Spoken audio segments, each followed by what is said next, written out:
Hello friends, today we are going to discuss NEET physics paper analysis of 23 from which 50 questions asked, जो कि option मिलाकर मैं बोल रहा हूँ कि टोटल 50 क्वेश्चंस थे, जिसमें से 20 क्वेश्चन ही थे 11 से और 30 क्वेश्चन जो है वो 12 से थे, विच मीन्स 60% पेपर 12 से आया था और 11 से सिर्फ 40% पेपर आया था। बेसिकली जो फिज़िक्स है वो 6 सेक्शंस में डिवाइडेड है नीट की। एक मैकेनिक्स है, एक हीट एंड थर्मोडायनामिक्स, फिर एसएचएम और वेव्स, फिर इलेक्ट्रोमैग्नेटिज्म का पार्ट जहाँ से 12th चालू होता है, फिर ऑप्टिक्स और मॉडल। ये जो पहले के 3 पार्ट है ये 11th के हैं, जिसमें मैकेनिक्स, थर्मोडायनामिक्स एंड हीट और एसएचएम और वेव्स इंक्लूडेड है, और बाकी के जो 3 पार्ट है वो 12th के हैं, जो कि इलेक्ट्रोमैग्नेटिज्म, ऑप्टिक्स और मॉडर्न फिजिक्स है। अभी हम डिस्कस करें अगर मैकेनिक्स में से, तो मैकेनिक्स में से जो है 16 क्वेश्चन आए थे, जिसमें 32% वेटेज है, जो कि स्टार्टिंग ही है हमारी 11th की, जिसमें से 32% वेटेज है, जिसमें से 16 क्वेश्चन थे। अभी यूनिट्स एंड डायमेंशन में से अगर हम देखें तो 3 क्वेश्चन थे, जिसमें से 1 डायमेंशन का था और 2 एरर के क्वेश्चन थे। अभी अगर हम देखें कौन से क्वेश्चन थे, तो आप देख सकते, देखिए ये जो एरर से ये एक क्वेश्चन आया था और एक थ्योरेटिकल क्वेश्चन आया था एरर से, और बाकी का एक डायमेंशन से क्वेश्चन था। डायमेंशन से क्वेश्चन, हाँ ये ऑप्शन में था, देखिए डायमेंशन से क्वेश्चन ये वाला था। इस तरीके से हमारे पास में 3 क्वेश्चन आए थे यूनिट्स एंड डायमेंशन से, और काइनेमेटिक्स में से 6 क्वेश्चन थे, which includes 3 question from 1D, 2 question from 2D and 1 question from circular. अभी अगर हम देखें कौन से 1D के और 2D के कौन से क्वेश्चन थे, वो हम देखने की कोशिश करेंगे। देखिए ये बहुत ही अच्छा क्वेश्चन आया था काइनेमेटिक्स इन 2D वाला, और यहाँ पर एक एवरेज वेलोसिटी का क्वेश्चन आया था काइनेमेटिक्स में, और हाँ ये प्रोजेक्टाइल मोशन बहुत ही इजी फॉर्मूला बेस्ड क्वेश्चन था। ऐसे करके ये 3 क्वेश्चन हो गए, और एक सर्कुलर मोशन का जो क्वेश्चन था वो ये है, और दूसरे जो क्वेश्चंस थे वो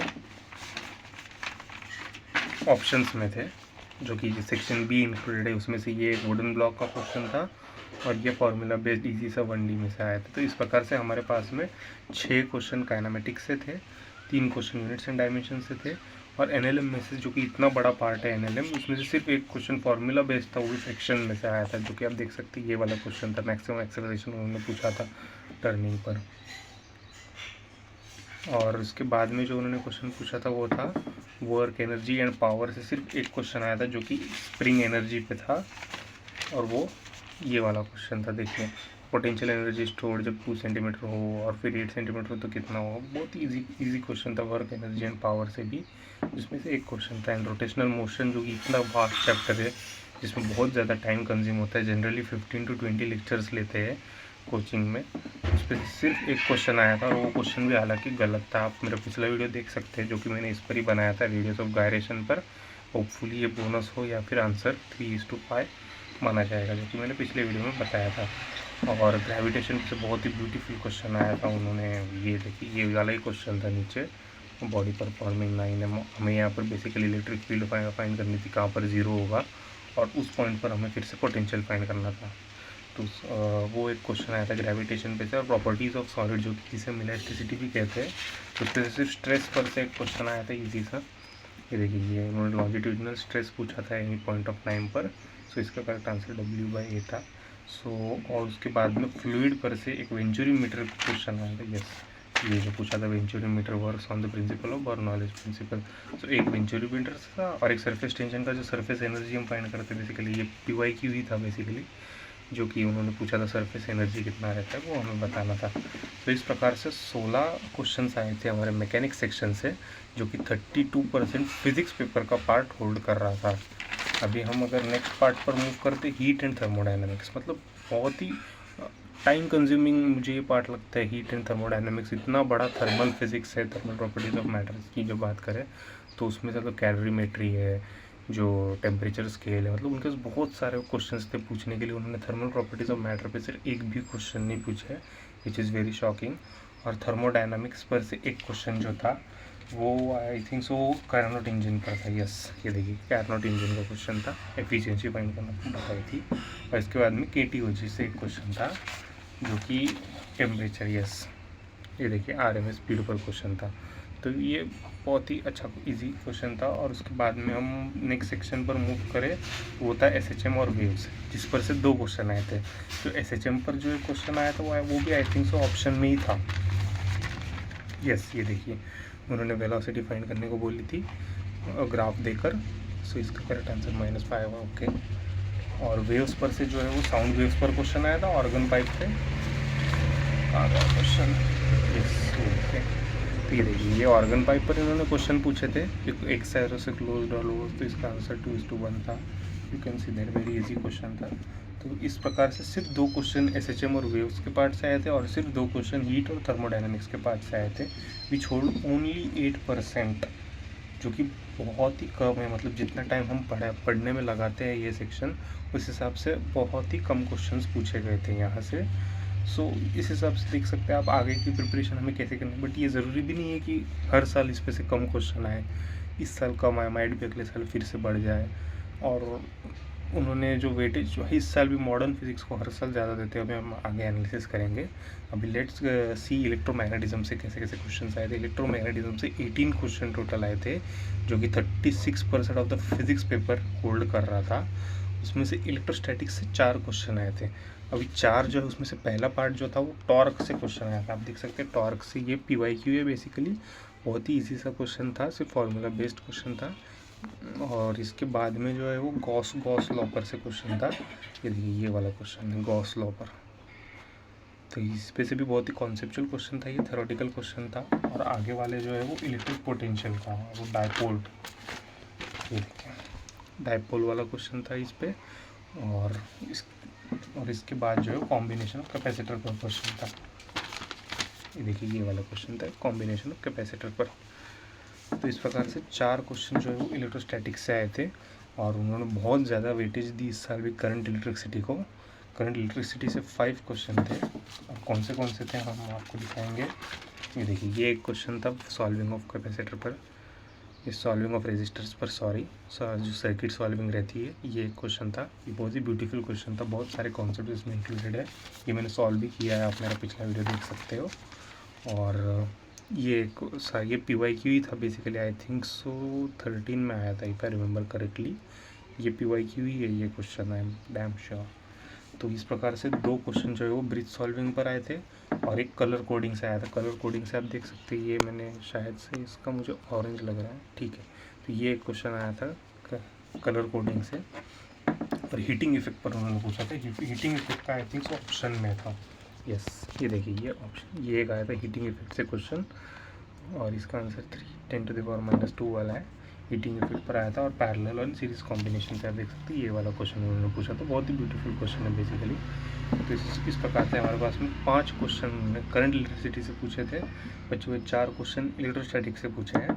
तो आप देख सकते हैं कितना बड़ा वेटेज है जो स्टार्टिंग के पार्ट है 12th का, जो कि इलेक्ट्रोस्टैटिक और करंट इलेक्ट्रिसिटी है। उसी तरह से 11th का भी जो स्टार्टिंग के पार्ट है, यूनिट्स एंड डायमेंशन बेसिकली हम इग्नोर कर देते हैं बहुत बार। वर्नियर कैलिपर है, स्क्रू गेज है, डायमेंशंस निकालने हैं, किसी की यूनिट्स फाइंड करने हैं, एरर है, इस पर से हर साल क्वेश्चन आ रहा है और इस पर हम बहुत ज़्यादा इग्नोरेंस देते हैं। तो बहुत ही अच्छे पेपर सेट जो है उसी प्रकार से हो रहे हैं। अभी हम मैग्नेटिज्म डिस्कस करेंगे। मैग्नेटिज्म पर से इलेक्ट्रिक फ्लक्स पर से एक क्वेश्चन है, इलेक्ट्रिक फील्ड पर से एक है, और इलेक्ट्रिक फोर्स पर से है। हम देखते हैं कौन सा इलेक्ट्रिक फ्लक्स पर से। देखिए आप ये क्वेश्चन था कि नेट फ्लक्स कौन सा होगा, 0 होगा। ये बहुत ही ईजी सा क्वेश्चन था। और उसके बाद में मैग्नेटिक फील्ड फाइंड करने के लिए जो था, ये भी है सेक्शन बी में था ऑप्शन में, ये वाला देखिए। तो इसका आंसर भी ये था। और इसके बाद में जो इलेक्ट्रिक मैग्नेटिक फोर्स पे था वो ये था बेसिकली, F=BIL फॉर्मूला लगाते ही हमें इसका आंसर आया था, BIL। ओके, अभी हम EMI चैप्टर से देखें तो EMI में से सिर्फ एक क्वेश्चन था, जो कि जिसमें सिर्फ हमें फॉर्मूला लगाते ही आंसर आया था, जो कि magnetic energy stored in an inductor, और इसका आंसर 8 माइक्रो जूल था। Thank you. और इसके बाद में AC सर्किट, AC पर पूरे AC चैप्टर्स में से 4 क्वेश्चन थे, जो कि ट्रांसफार्मर पर एक क्वेश्चन था। हम देखेंगे कौन सा क्वेश्चन था। यस, ये देखिए ट्रांसफार्मर से ये क्वेश्चन था। और इसके बाद हम देखें तो LCR सर्किट पर क्वेश्चन थे। LCR सर्किट पर 2 क्वेश्चन थे जो कि बहुत ज़्यादा वेटेज था। इसी सर्किट का। देखिए ये रेजोनेंस की कंडीशन पूछी थी उन्होंने, रेजोनेंस की कंडीशन, और उस पर से फ्रीक्वेंसी का सिर्फ फार्मूला लगाना था और हमें आंसर आ जाता था 1.59 किलोहर्ट्ज़।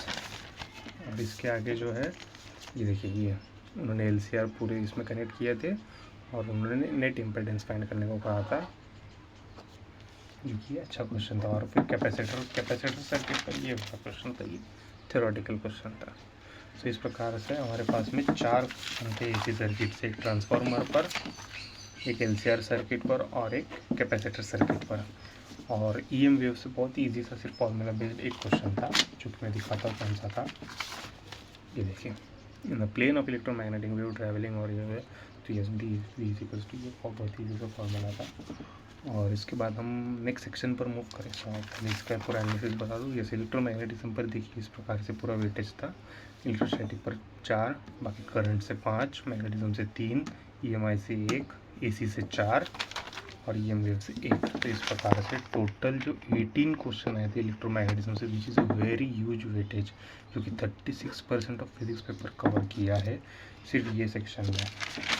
और हम जैसे नेक्स्ट सेक्शन पर मूव करें, जो कि है ऑप्टिक्स। इसमें 2 चैप्टर्स इंक्लूडेड है, एक रे ऑप्टिक्स और वेव ऑप्टिक्स। तो रे ऑप्टिक्स पर से जो है एक क्रिटिकल एंगल पर क्वेश्चन आया था। तो क्रिटिकल एंगल पर ये वाला क्वेश्चन आया था, इसे डेंजर से रेयर में मूव कर रहा था। और 2 क्वेश्चन जो कॉम्बिनेशन ऑफ लेंसेज से आए थे, जो कि ऑलमोस्ट QIQ ही थे, कर बता सकते हैं, क्योंकि QIQ में भी ऐसे क्वेश्चन है। बहुत ज़्यादा हाई वेटेज है। देखिए, focal length of combination of lenses assume that yes. तो इसके बाद में 2 थिन लेंसेज जो लगा, इसका इनफाइनाइट आंसर था। तो इस प्रकार से हमारे पास में कॉम्बिनेशन ऑफ लेंसेज से 2 टॉपिक थे और क्रिटिकल एंगल से एक क्वेश्चन था, जो कि रे ऑप्टिक्स को 3 क्वेश्चन का वेटेज दिया था। और वेव ऑप्टिक्स से जो है थ्योरेटिकल क्वेश्चन आया था बेसिकली YDAC का, ये आप देख सकते हैं, बेसिकली थ्योरेटिकल क्वेश्चन आया था।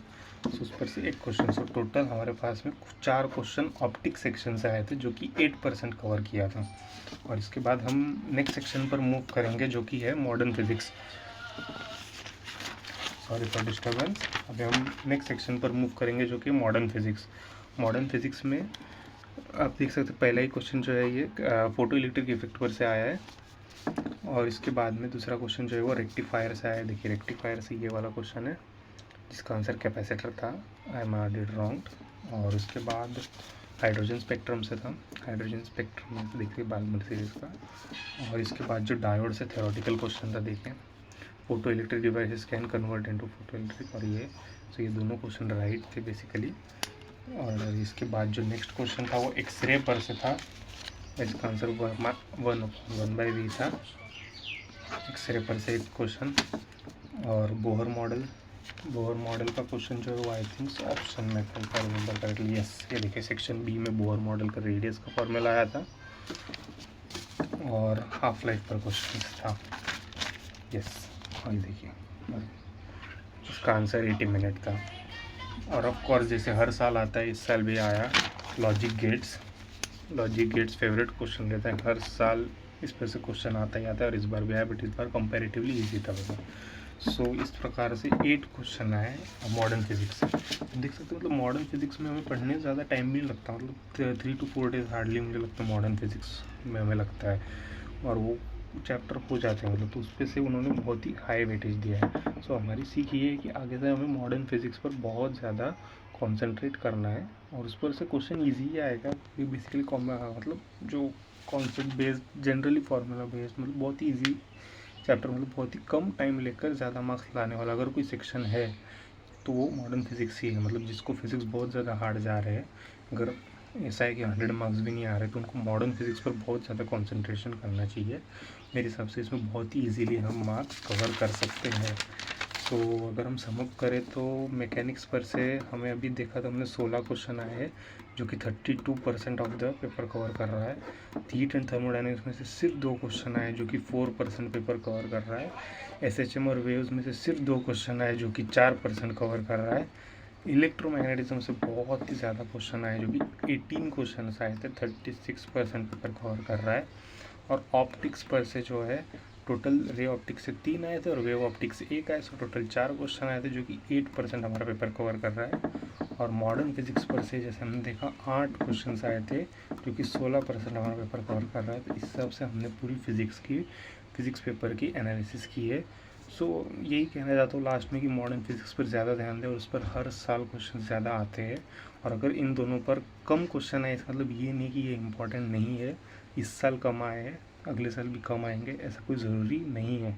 में हीट, थर्मोडायनामिक्स, एसएचएम और वेव्स ये बहुत ही इंपॉर्टेंट चैप्टर्स है, बट पता नहीं इन्होंने इस साल क्यों इतने कम क्वेश्चंस डाले इस पर से।